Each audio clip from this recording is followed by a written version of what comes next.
हिंदी है, हिंदी का हर चमन, ये हमारा वतन, ये हमारा।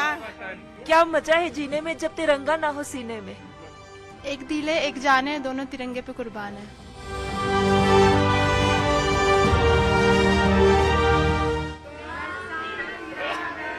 मेरा अभिमान तिरंगा है, मेरी शान तिरंगा है, मेरा अभिमान तिरंगा है।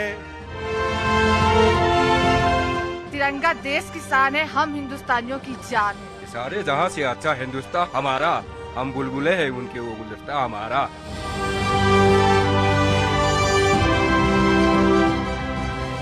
तीन रंगों का झंडा तिरंगे मेरा, वो गगन में मगन मुस्कुराने लगा। जो हमसे टकराएगा चूर चूर हो जाएगा। कि आम आदमी का अगर जोश कम हो तो एक दिन आके हमारे साथ गुजारे, उसका जोश फुल हो जाएगा, एकदम हाई अप रहेगा।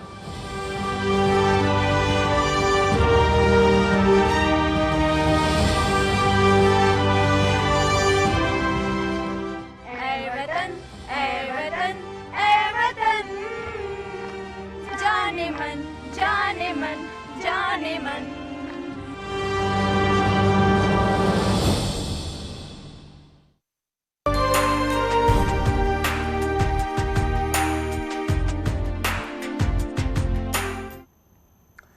चीन बॉर्डर पर बसा है माड़ा गांव, जिसके आगे है आईटीबीपी की गमशाली पोस्ट। पूरा देश जश्न आज़ादी में डूबा है, तो न्यूज़ 18 की टीम पहुंची हिमवीरों के बीच।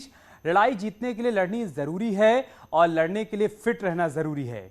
तो आईटीबीपी के जवान मुश्किल हालात में खुद को जोश में कैसे रखते हैं, कैसे अपने जोश को हाई रखते हैं और कैसे देश की सरहद की निगहबानी करते हैं, न्यूज़ 18 की टीम ने एक पूरा दिन गुजारा जवानों के बीच।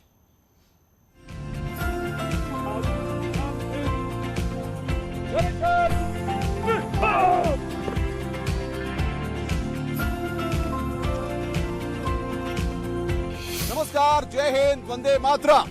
सामने चीन जैसा विश्वासघाती दुश्मन और उनके सामने अपना सीना चौड़ा कर खड़े रहते हैं आईटीबीपी के जवान। इनके सामने कोई आंख उठाकर भी नहीं देख सकता। आज न्यूज़ 18 की टीम चीन सीमा से लगे नीति गांव के पास गमशाली पोस्ट पर पहुंची है। यहाँ पर हम जवानों के साथ वक्त बिताएंगे और देखेंगे कि आजादी के 75वीं वर्षगांठ के मौके पर आखिर जवान कितने उत्साहित हैं और साथ ही साथ किस तरीके से वो सरहद की सुरक्षा कर रहे हैं और तिरंगे की रक्षा कर रहे हैं।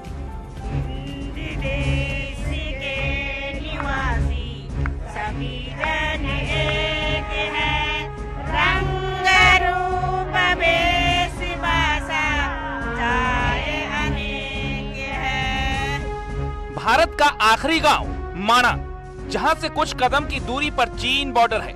करीब 13,000 फीट की ऊंचाई पर जहां ऑक्सीजन की कमी होनी शुरू हो जाती है, वहां पूरे जोश और जज्बे के साथ आईटीबीपी के जवान पूरी मुस्तैदी से देश की सरहदों की निगहबानी में जुटे हैं।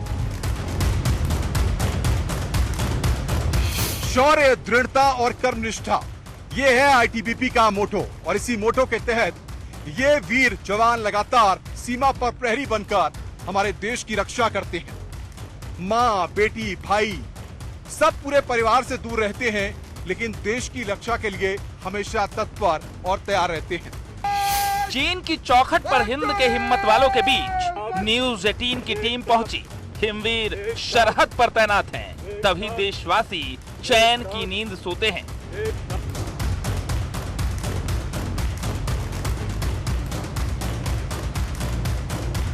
तिरंगे के सम्मान के साथ होती है आईटीबीपी में दिन की शुरुआत। जी हाँ, राष्ट्रीय ध्वज को सुबह ही सूरज उगते ही यहाँ पर फहराया जाता है और उसके बाद ये संतरी यहाँ पर तिरंगे को सलामी देते हैं और उसके बाद गार्ड कमांडर की मौजूदगी में पूरे दिन यहाँ पर ये संतरी मौजूद रहते हैं और उसके बाद शाम को वक्त जब सूरज ढल रहा होता है उस वक्त राष्ट्रीय ध्वज को यहाँ से उतारा जाता है और ससम्मान इसको रखा जाता है।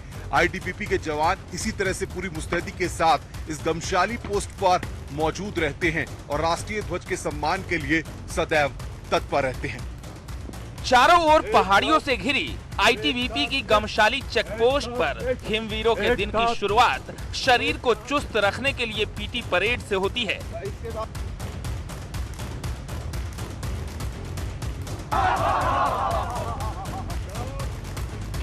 आईटीबीपी में दिन की शुरुआत हो चुकी है और सबसे महत्वपूर्ण बात यह है कि अब सुबह का वक्त व्यायाम का वक्त होता है, सुबह का वक्त अपने आप को चुस्त दुरुस्त रखने का वक्त होता है। तो यहां पर ग्राउंड पर तमाम जवान जो कैडेट्स हैं वो यहां पर आ चुके हैं। सबसे महत्वपूर्ण बात यह है कि अब सुबह के वक्त में पीटी होती है, उसके बाद योगा होता है और फिर यहां पर पैदल मार्च भी होता है। तमाम जो इंस्ट्रक्टर हैं यहां पर, जो कमांडेंट्स हैं, वो यहां पर गाइड्स करते हैं कि किस तरीके से इन सारी चीजों को करना है, जिसके लिए जवान यहां पर होते हैं। सर, आप यहां पर मौजूद हैं, अब किस तरीके से आज दिन की शुरुआत होगी और रूटीन में कैसे शुरुआत करते हैं, जरा बताइए। हाँ, नमस्कार, मैं deputy commandant Hiraram, THQ commander, tactical headquarter का कमांडर हूं मैं। यहाँ पर जो हमारा जो फॉरवर्ड पोस्ट हैं, जो अग्रिम चौकियां हैं, यहाँ पर हमें बार बार लंबी दूरी गश्तें और छोटी जो शॉर्ट रेकी पेट्रोल बोलते हैं, उनमें हमारे जवानों को यहाँ की जो दुर्गम पहाड़ी हैं और रास्ते सीमित होते हैं, उनमें काम करना पड़ता है। तो उसके लिए हमको अभ्यस्त रहना बहुत ज़रूरी है, जो कि हमारे बेसिक ट्रेनिंग में आईटीबीपी में हमारे रॉक क्लाइंबिंग, UAC जैसे ट्रेनिंग महत्वपूर्ण है, जैसे कि आपने देख रहे होंगे। आप इसके बाद भी एक हमारी क्लास देखेंगे। और सुबह पर जैसे आप पर यहाँ पर ये कुछ लड़कियाँ, हमारे जो महिला कर्मी हैं, ये अभी नए आए हैं, इनको हमारा 2-3 स्टेज में एक्लेमेटाइज करने की आवश्यकता पड़ती है। पहले 1-2-3 तक हम इनको हल्का वॉक कराते हैं, फिर उसके बाद धीरे धीरे हाइट गेनिंग और उसकी हम लोग 500 मीटर या 1000 मीटर की उसको हम चलते हैं। उसके बाद जो डेली जो रूटीन आप देख रहे हैं, ये पीटी, ये कंपलसरी है। 1 घंटे का हम सभी जवानों को इसमें आना जरूरी है। हाँ, सभी आते हैं। जो भी हमारे यहाँ पर कैंपर हैं, टोटल इसमें भाग लेना बहुत जरूरी है, क्योंकि पहाड़ों पर फिट रहना ही, हम जब फिट रहेंगे तब हम अपने कामों को अंजाम दे पाएंगे और स्वस्थ रहेंगे और देश की रक्षा के लिए हम सदैव जो है तत्पर रहेंगे। ये बहुत इम्पोर्टेंट है और हमारा ट्रेनिंग का पार्ट है और हमारा ये पहाड़ों पर रहने के लिए एक सबसे अच्छा जरिया है फिट रहने। मैं assistant commandant medical officer doctor Vishal Chaudhary इस वाहिनी का मेडिकल ऑफिसर हूं। वह मेरी जिम्मेवारी यहाँ पे इन सभी जवानों को फिट व स्वस्थ रखने की है। सबसे पहले जो भी नए जवान आते हैं, तो आपको पता होगा ये बहुत ही हाइट पे स्थित हैं और जैसे जैसे हाइट बढ़ती है, पर्यावरण में ऑक्सीजन की मात्रा उसी हिसाब से कम होती जाती है। तो हमारा सबसे पहले लक्ष्य रहता है कि शरीर को कम ऑक्सीजन में काम करने की आदत डालना। इसी को हम एक्लेमेटाइजेशन कहते हैं। यह विभिन्न स्टेजेस में पूरी की जाती है। तो इसमें हम डे 1 से डे 1 थोड़ा रेस्ट होता है, उसके बाद धीरे धीरे हम शरीर को एक्सरसाइज के द्वारा वॉक, रन और थोड़ा हाइट चढ़ने की क्षमता हम धीरे धीरे करके स्टेज 1 में 6 दिन पे बढ़ाते हैं और फिर धीरे धीरे और आगे हाइट पे लेके जाते हैं और इनको पूरा हाई एल्टीट्यूड के हिसाब से इनके शरीर को ढाल देते हैं। तो जवानों के साथ कदमताल करना सुबह सुबह उठ करके काफी कठिन भी होता है, लेकिन सबसे बड़ी बात यह है कि जब आपको फिट रहना है तो उसके लिए ये बेहद जरूरी भी होता है। और जवानों के बीच में यहाँ पर कदमताल इस वक्त हम कर रहे हैं, क्योंकि सबसे बड़ी बात यह है कि सुबह सुबह तमाम जो जवान हैं यहाँ पर आकर के फिट रहने के लिए ये चीजें बेहद जरूरी होती हैं, क्योंकि जब आप किसी मोर्चे पर या किसी टास्क पर लगते हैं तो आपकी फिटनेस इसलिए जरूरी होती है क्योंकि अगर आप व्यायाम करेंगे तो तमाम बीमारियों से दूर रहेंगे। इसीलिए कहते हैं व्यायाम और अच्छा खान पान सबके लिए जरूरी होता है।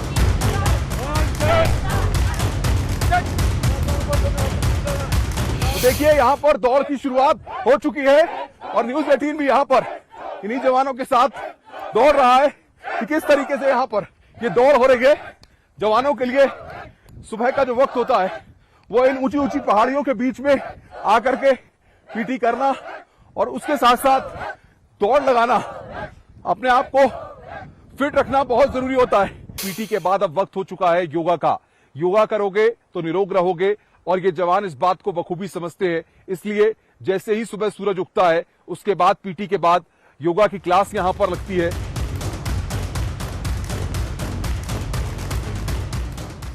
हिमालय में ऑक्सीजन की कमी एक बड़ी चुनौती है और इससे निपटने के लिए आईटीबीपी के जवान हमेशा योग प्राणायाम का अभ्यास करते हैं। योग बहुत अच्छा है सर, अपना सेहत के लिए कई % बीमारी दूर हो जाता है। अगर डेली योग करते रहते तो स्वास्थ्य और तंदुरुस्त रहोगे और ठीक ठाक रहेगा सर। क्या बॉडी की फिटनेस के लिए और फ्लेक्सिबिलिटी के लिए बहुत जरूरी है योग? बहुत जरूरी है सर। डेली अगर रोजाना अगर टाइम मिले तो सुबह शाम को आधा घंटा अगर 1 घंटा करेगा तो अपना स्वास्थ्य बिल्कुल बढ़िया रहेगा सर। अच्छा, उम्र के साथ देखते हैं कि कुछ बीमारियां भी आदमी में आ जाती हैं और कैडेट्स को भी शायद तौर पर उन दिक्कतों का सामना करना पड़ता होगा। योग कितना असरदार है उसमें? योग बहुत असरदार है, क्योंकि हमारे जो है बॉर्डर में जो है चौकियां हैं, तो वहाँ पर ऑक्सीजन की बहुत कमी है, पेड़ पौधे नहीं है। तो योगा के द्वारा जो है ऑक्सीजन में वहाँ जब बॉर्डर पे जाते हैं तो उसको फायदा होता है।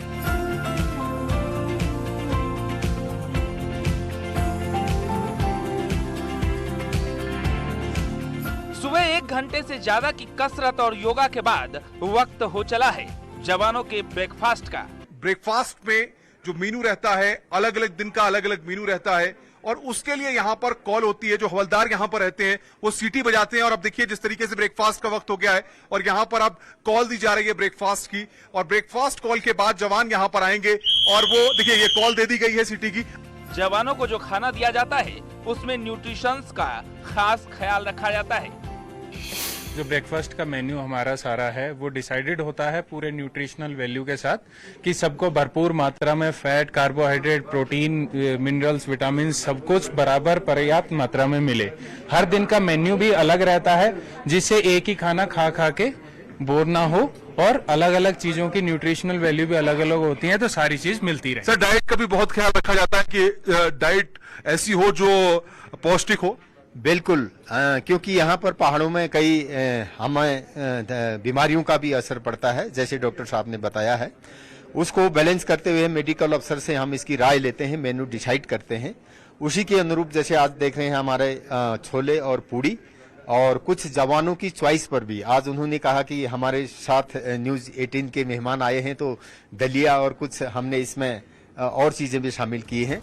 ब्रेकफास्ट के बाद एक बार फिर जवान अपने रूटीन में जुट जाते हैं।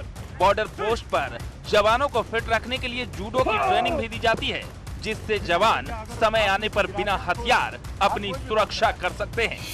चीन सीमा पर दुश्मनों को नाको चने चबाने के लिए आईटीबीपी के जवान हमेशा तैयार रहते हैं, लेकिन सवाल सबसे बड़ा ये होता है कि ऐसी स्थितियां अगर उत्पन्न हो जाएं कि आपके पास हथियार खत्म हो जाएं, तो फिर आप क्या करेंगे। इसलिए ट्रेनिंग में हर उस पॉइंट का ध्यान रखा जाता है कि जब आप बॉर्डर पर तैनात हैं और वहां पर हथियार खत्म हो गए हैं या फिर आपको किसी और मोर्चे पर दूसरी रणनीति के साथ काम करना है, तो आपको कैसे खुद की रक्षा करनी है और देश की रक्षा करनी है। इसीलिए यहां पर इन आईटीबीपी के जवानों को गमशाली पोस्ट पर आत्मरक्षा के गुर सिखाए जाते हैं, इनको जूडो सिखाया जाता है और यहां पर ये ट्रेनिंग क्लासेस लगातार होती हैं ताकि ये कभी हथियार न होने की स्थिति में स्थिति को कंट्रोल कर सके। साथ ही साथ जो विपरीत परिस्थितियां हैं उनमें भी कहीं भीड़भाड़ वाली जगहों पर, कहीं लोगों के बीच। हिमवीरों की एक टुकड़ी जूडो की ट्रेनिंग में जुटी है तो दूसरी टुकड़ी सरहद की निगरानी में जुटी है। सुनसान पहाड़ और दुर्गम रास्ते, पता नहीं चलता कि आखिर दुश्मन कहां पर छुपा हुआ है, कहां पर ताक लगाकर बैठा है। इसी की निगहबानी के लिए यहां पर आईटीबीपी के ऑब्जर्वेशन पोस्ट पर आए जाते हैं ताकि ऊंचे ऊंचे पहाड़ों पर या फिर दूर तक कौन कौन सी गाड़ियां आ रही हैं, कौन कौन से लोग यहां से निकल रहे हैं, इस पर बाकायदा नजर रखी जाती है। ये लोग यहाँ पर 24 घंटे नजर रखते हैं। सर, किस तरीके से नजर रखी जाती है? सर, ये नंगी आंखों से जो देख नहीं सकते हम, उसको हम जो है दूरबीन बाइनोकुलर द्वारा देख सकते हैं। प्राकृतिक कठिनाइयों के बीच हजारों फीट की ऊंचाई पर पूरे जज्बे के साथ मैदान में डटे रहने की चुनौती बेहद मुश्किल होती है। कैसे दुश्मन की एक चाल का पता आईटीबीपी के जवानों को लग जाता है, कैसे किसी भी व्यक्ति के मूवमेंट की खबर सबसे पहले आईटीबीपी के जवानों को पता लग जाती है। बॉर्डर पर अगर कोई भी हलचल हो रही है या तकरार बढ़ रही है तो उसकी खबर आईटीबीपी को मिल जाती है। आइए जानते हैं, समझते हैं सर कैसे ये ऑपरेशन होता है और कैसे आपके पास इंफॉर्मेशन आती है। ये जो इंफॉर्मेशन होती है ये हमको इसीलिए हम लोगों को यहाँ तैनात किया गया है। इससे आगे जो अंतर्राष्ट्रीय सीमा है उस पर जो दर्रे होते हैं अलग अलग उसका टाइम फिक्स होते हैं, हमारी गश्तें जाती हैं, जमीनी तौर पर हम वहाँ की निगरानी करते हैं और उसकी इंफॉर्मेशन लाते हैं। यहाँ पर आईटीबीपी के जवानों को इस इंसास राइफल को चलाने की ट्रेनिंग दी जा रही है कि अगर कभी आप मोर्चे पर मौजूद हैं और राइफल या फिर आपके हथियारों में एकाएक कोई कमी आ जाती है तो फिर आपको पता होना चाहिए कि आखिर हथियारों को कैसे सही किया जाता है या फिर हथियारों को कैसे ऑपरेट किया जाता है। इन जवानों को किस मोशन में, किस तरह से बैठ के, किस तरीके से लोहा लेना है दुश्मनों से, ये भी यहाँ पर सिखाया जाता है। हिमवीरों को सरहद पार दुश्मनों से निपटना तो है ही, लेकिन प्राकृतिक चुनौतियों से भी पार पाना है, जिसके लिए आईटीबीपी पूरी तैयार रहती है। हमें दुश्मन से तो निपटना ही है, उसके अलावा यहाँ पर आए दिन प्राकृतिक आपदाएं भी ऐसी चुनौतियां हमको मिलती रहती हैं, जैसे है हिमस्खलन है और भूस्खलन है, बाढ़ जैसी चुनौतियां। आपने उत्तराखंड में कई डिजास्टर देखे होंगे और हमारे जो जवान हैं यहाँ पर उनको अपने आप में दुर्गम क्षेत्रों को क्रॉस करने के लिए, अपने ऑपरेशनल कामों को करने के लिए भी इसकी जरूरत पड़ती है। मैं आपको इसका थोड़ा सा एक शॉर्ट इसके बारे में ब्रीफिंग दूंगा। सबसे पहले आपका ये रोप है। रोप कई किस्म के होते हैं, क्लाइंबिंग रोप, रैपलिंग रोप और फिक्स रोप। ये हमारी लाइफ लाइन है। हमारे बेसिक ट्रेनिंग से ही इसके बारे में ट्रेनिंग दी जाती है। हमने कैसे रिवर क्रॉसिंग करनी है और बर्फ की दरारों को कैसे पार करनी है, चट्टानों को कैसे पार करने हैं, अपने सेफ्टी के लिए ये रोप का इस्तेमाल किया जाता है। दूसरा है आपका ये एक छोटे सा लोहे का उपकरण है, ये है कैराबिनर। ये भी हमारे जवानों को रेस्क्यू ऑपरेशन और अपनी सुरक्षा के लिए बहुत इंपॉर्टेंट उपकरण है। उसके बाद है एक रस्सी का टुकड़ा है, इसको सीलिंग बोलते हैं। इसको एंकर बनाने के लिए और सेफ्टी के लिए अपने जवान अपने आप को रस्से से एंकर करते हैं और बचाव कार्यों में इसका बहुत बड़ा योगदान है। अगला है ये ट्रैकिंग बूट। हर चीज हर जगह संभव नहीं हो सकता है। पहाड़ों में तीखे और पथरीली जगह होती है, वहां पर हमारे जो आम जूते हैं वो काम नहीं कर सकते हैं। लंबे ट्रैक में अगर गश्तों पर जाना होता है तो एक ट्रैकिंग बूट है। इसका जो नीचे का सोल है वो काफी मजबूत है, ऊपर से लेदर का है और वाटरप्रूफ भी है। चाइना बॉर्डर पर हिमवीर केवल निगहबानी ही नहीं कर रहे, बल्कि आजादी के अमृत महोत्सव को सफल बनाने में भी जुटे हैं। भारत देश आजादी के 75 साल पूरे होने पर अमृत महोत्सव मना रहा है और इस अमृत महोत्सव के तहत हर घर पर तिरंगा लहराता हुआ नजर आ रहा है। आईटीबीपी के इस चेक पोस्ट पर हम मौजूद हैं।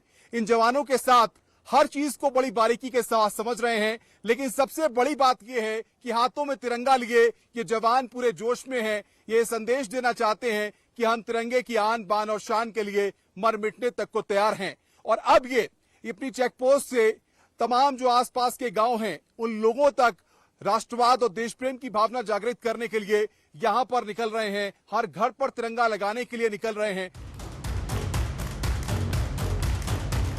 इस बार 75 वर्षगांठ मना रहे हैं, इसलिए हम पूरे गांव में जोश शोर के साथ हम यहाँ पे 15 अगस्त मना रहे हैं। और मैं इसीलिए मैं भारत माता को जय बोलूंगी। जय भारत, जय उत्तराखंड। क्या देश के लोगों के लिए क्या सुनाएंगे आप, कोई गीत? देश के लिए आज आजादी है हिंद का हर चमन, ए हमारा वतन, ए हमारा वतन। आज आजादी है हिंद का हर चमन, ए हमारा वतन, ए हमारा वतन। ए तिरंगा मेरे देश का है निशा, इसके साए पे जीते हैं वीरों जवा। ए तिरंगा मेरे देश का है निशा, इसके साए पे जीते हैं वीरों जवा। आईटीबीपी के जवानों ने चाइना बॉर्डर पर आखिरी गांव के हर एक घर तक तिरंगा पहुंचाया, तो लोगों में खास उत्साह देखते ही बनता था। तो देख सकते हैं आप आईटीबीपी के जवान यहाँ पर ये गांव वालों को तिरंगा दे रहे हैं। किस तरीके से हर घर पर तिरंगा लहराएगा। यहाँ पर आईटीबीपी के जो ऑफिसर्स हैं वो यहाँ पर गांव में पहुंच गए हैं और देखिए तमाम बड़ी संख्या में महिलाएं यहाँ पर पहुंची हैं, जो कि तिरंगा पूरा मिल गया है। हर घर पर तिरंगा लहराएगा। जय फैलायो मासी को धूपा, जय फैलायो मासी को धूपा, कदेहु चढ़ा लायो मासी को धूपा, कदेहु चढ़ा लायो मासी को धूपा, जय फैला चढ़ा लायो मासी को धूप। एक तरफ जवान लोगों को तिरंगा बांट रहे हैं, तो दूसरी टीम पहाड़ी पर गश्त के लिए निकल चुकी है। आईटीबीपी के जवान जब पेट्रोलिंग के लिए निकलते हैं तब किस तरह की तैयारी होती है, किस तरीके से समूह में जाया जाता है और रास्ते में क्योंकि दुर्गम रास्ते रहते हैं, ऐसे में किस तरीके की प्लानिंग करके, किस तरीके से उपकरणों को लेकर के ये जवान यहां से निकलते हैं। अब ये आईटीबीपी की टीम पेट्रोलिंग के लिए यहां से निकलने वाली है और ये टीम देखिए, आप देख सकते हैं कि रस्सा और तमाम जो उपकरण हैं उनको लेकर के निकल रहे हैं। आप पेट्रोलिंग पे जा रही हैं? जी सर। क्या क्या तैयारी करके जा रही हैं? सर अपने साथ अपना साजो सामान लेके जा रहे हैं। हम सब पेट्रोलिंग के लिए एक हथियारबंद टोली एक स्थान से दूसरे स्थान पर जाते हैं। तो देखिए, आप देख सकते हैं कि तिरंगा जो भारत का, देश का अभिमान है, सबका सम्मान है, वो इन सभी जवानों के बैग्स पर लगा हुआ है। पेट्रोलिंग के लिए निकलते वक्त सुरक्षा का खास ध्यान रखा जाता है, जिससे साथी जवान किसी मुसीबत में ना फंसे। पेट्रोलिंग पर आगे बढ़ते हुए सामने एक बड़ा पत्थर है और वहां से इनको पार पाना है, वहां से इनको आगे की तरफ बढ़ना है। कैमरामैन विपिन भी आगे लगातार इन परिस्थितियों में आगे बढ़ रहे हैं। यहां तक पहुंचना हर किसी के लिए इतना आसान नहीं होता है, क्योंकि ऊंचे ऊंचे पहाड़ हैं, रास्ते भी काफी खराब होते हैं, कई जगहों पर तो रास्ते होते भी नहीं हैं और काफी दिक्कतों का सामना करना पड़ता है। देख सकते हैं आप जवान किस तरीके से आगे यहां पर बढ़ते हुए तिरंगे के साथ ये जवान लगातार आगे बढ़ रहे हैं और ये तस्वीरें यहां पर हम आप तक पहुंचा रहे हैं कि देखिए आप कि किस तरीके से ये तमाम कैडेट्स जो हैं, जो जवान हैं, अब यहां पर पत्थर पे चढ़ने के लिए रस्सी का यहां पर प्रयोग ये लोग कर रहे हैं और आगे की तरफ बढ़ते हुए जो इंस्ट्रक्टर हैं वो लगातार इनको बता रहे हैं। ये देखिए आप किस तरीके से पत्थर पे ये लोग चढ़ रहे हैं एक साथ। काफी चढ़ना दिक्कत भरा होता है, लेकिन ये पूरी टीम आगे की तरफ यहां पर बढ़ रही है। पहाड़ी रास्तों पर चलना काफी दिक्कत भरा होता है, लेकिन उसके बाद भी जब आईटीबीपी को तमाम मोर्चों पर दिन रात डटे रहना पड़ता है, कई रास्तों पर उन्हें अपने बेस कैंप बनाने पड़ते हैं, तो आपको दिखाते हैं कि इस तरह के बेस कैंप बनाए जाते हैं जिनमें जवानों को या अधिकारियों को रात भर इसी बेस कैंप में रुकना पड़ता है और उसके बाद आगे के प्लान ऑफ एक्शन पर काम करना पड़ता है कि किस तरीके से आगे की रणनीति तैयार होगी, क्योंकि ऐसे रास्ते होते हैं जहां पर कि पक्के निर्माण नहीं हो सकते हैं, लेकिन जो टीम होती है, जो दल होता है, उसको रात में या ऐसे स्थानों पर जहां पर कि रात में गाड़ियां नहीं जा सकती है या वहां से वो आगे नहीं बढ़ सकते हैं, वहां पर उनको अपने बेस कैंप बनाने पड़ते हैं और ये भी देखना पड़ता है कि वहां से कोई दुश्मन देश कहीं हम पर या आसपास कहीं नजर तो नहीं रख रहा है। इसलिए सुरक्षा को भी ध्यान में रखकर ये बेस कैंप बनाए जाते हैं, जहां पर ये जवान और तमाम जो आईटीबीपी के ऑफिशियल्स हैं वहां से अपने बेस कैंप से ही कार्य योजना तैयार करते हैं कि आखिर दुश्मनों को कैसे खदेड़ना है। सबसे बड़ी बात है कि ये जवान कभी भी अपने आप को अकेला महसूस वहां पर नहीं करते हैं, क्योंकि सारे जवान एक समूह के रूप में, एकता के रूप में वहां पर एक साथ दुश्मनों का मुकाबला करते हैं। और सबसे बड़ी बात तो यह है कि इन जवानों के लिए ये कहा जाता है कि ये देश के जवान जो सरहदों पर हम सबको सुरक्षा देते हैं, इनके साथ तो हर माँ की दुआएं रहती हैं, हर बेटी का विश्वास रहता है, हर भाई का भरोसा रहता है और साथ ही साथ हर भारतवासी की उम्मीदें रहती हैं, जिन पर हमें इन सब पर फक्र भी होता है और इन पर हम नाज भी करते हैं कि ये हमारे लिए हर वक्त, हर सुरक्षा के लिए सदैव तत्पर रहते हैं। कैमरामैन विपिन राय के साथ अनुपम मिश्रा, न्यूज़ 18 आईटीबीपी।